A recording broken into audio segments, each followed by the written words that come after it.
Bank साहब colonel जय सोडी, जय हिंद। बहुत बहुत शुक्रिया सर समय देने के लिए। जय हिंद राजेश जी, ये मेरा सौभाग्य है कि मैं आपके चैनल पर हूं। Thank you sir. सर, प्रधानमंत्री मोदी अमेरिका के बाद फ्रांस के दौरे पर जाने वाले हैं। 2 दिवसीय उनका ये दौरा है।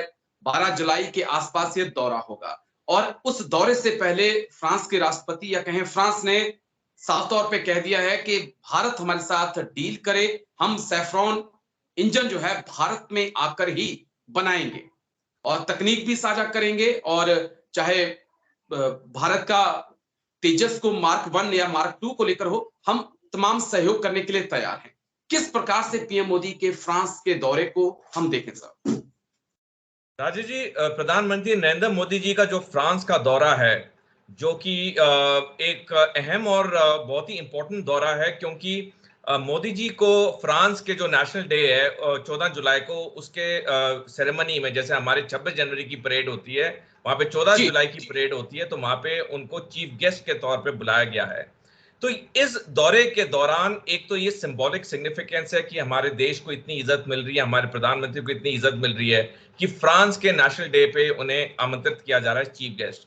दूसरे हाथ पे बहुत एक अहम मुद्दा इसलिए भी है क्योंकि फ्रांस की सरकार ने इन प्रिंसिपल अप्रूवल दे दिया है सफरान को भारत के डीआरडीओ के साथ एक डील साइन करने का, जिसके तहत भारत को इंजन्स मिलेंगे और ये जो इंजन्स होंगे ये 100% मेक इन इंडिया होंगे, 100% ट्रांसफर ऑफ टेक्नोलॉजी होगी। ये डील इस वक्त आना भारत के लिए बहुत ही इंपॉर्टेंट है स्ट्रैटेजिक और डिफेंस पॉइंट ऑफ व्यू से। वो इसलिए कि भारतीय वायुसेना को 42 स्क्वाड्रन ऑथराइज हैं लड़ाकू विमान के। आज की तारीख में हमारे पास सिर्फ 28 स्क्वाड्रन है, क्योंकि कुछ हफ्ते पहले ही 3 मिग-21 बाइसन के स्क्वाड्रन ग्राउंड हो गए हैं। तो हमारी जो एयर पावर है वो आज की डेट में बहुत कम है। और इस डील के बाद ये माना गया है कि 10 साल के अंदर पूरा प्रोडक्शन शुरू हो जाएगा, क्योंकि ऐसी एडवांस इंडस्ट्री को सेटअप करने में टाइम तो लगता ही है। तो तकरीबन 9-10 साल के अंदर हमारे ये जो फाइटर जेट्स हैं, जो कि पूरे आत्मनिर्भर भारत और मेक इंडिया के तहत बनाए जाएंगे, ये रोल आउट होना शुरू हो जाएंगे, जिसमें पूरा जो इंजन होगा वो भारत में बना हुआ होगा, जो सफरान पूरी 100% ट्रांसफर टेक्नोलॉजी देगा। तो मेरे नजरिए में ये जो प्रधानमंत्री मोदी जी का फ्रांस का दौरा है, ये हर मायने से बहुत ही अहम और ऐतिहासिक है। जी, मैं फ्रांस और भारत के रिश्तों पर आगे थोड़ा सा बात करूंगा, लेकिन उससे पहले एक और अहम चीज है कि क्या सबमरीन को लेकर भी कोई डील हो सकती है? क्योंकि फ्रांस की जो सबमरीन होती हैं कहा जाता है कि काफी अच्छी होती हैं। ऑस्ट्रेलिया के साथ ऑकस के तहत जो सौदा हो रहा था वो रद्द हो गया है और फ्रांस चाहता है कि जो घाटा वहां पर हुआ है उसकी पूर्ति भारत से हो सके। अभी तक सबमरीन डील को लेकर कोई बात मीडिया में नहीं चल रही है, लेकिन मुझे लग रहा है कि शायद अंदर खाने इसको लेकर भी बातचीत हो सकती है। बिल्कुल, मेरी भी राय ये है, क्योंकि जैसे जैसे ये चीन का विस्तारवाद बढ़ रहा है और दुनिया के लिए, खास करके भारत के लिए एक चुनौतीपूर्ण ये चीज हो रही है, हमें अपनी नौसेना को भी बहुत तेजी से एक्सपैंड करना होगा।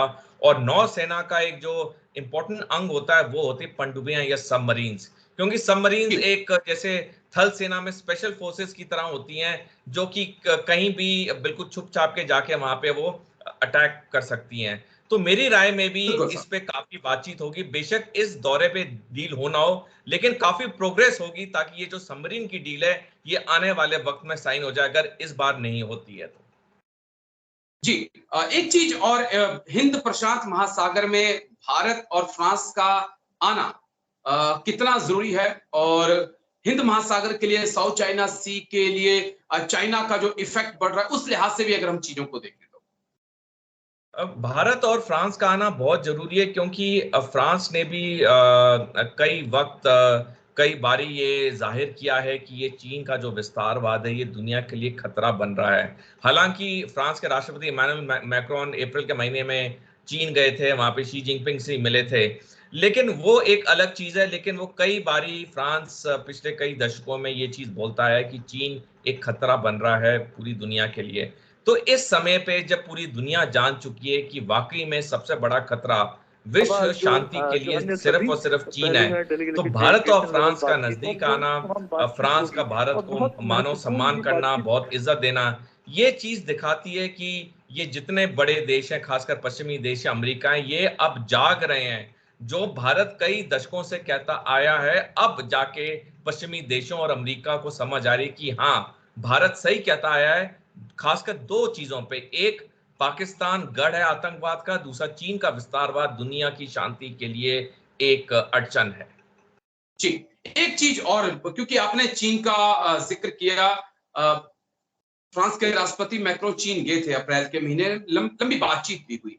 लेकिन दूसरी तरफ मैं देखता हूं कि मैक्रों खुले तौर पर कहते हैं कि हम अमेरिका के पिछलग्गू नहीं बन सकते हैं, हम अमेरिका के हमेशा पीछे नहीं चल सकते हैं। किस प्रकार से इस बयान को और जो फ्रांस की विदेश नीति है उसको हम देखेंगे?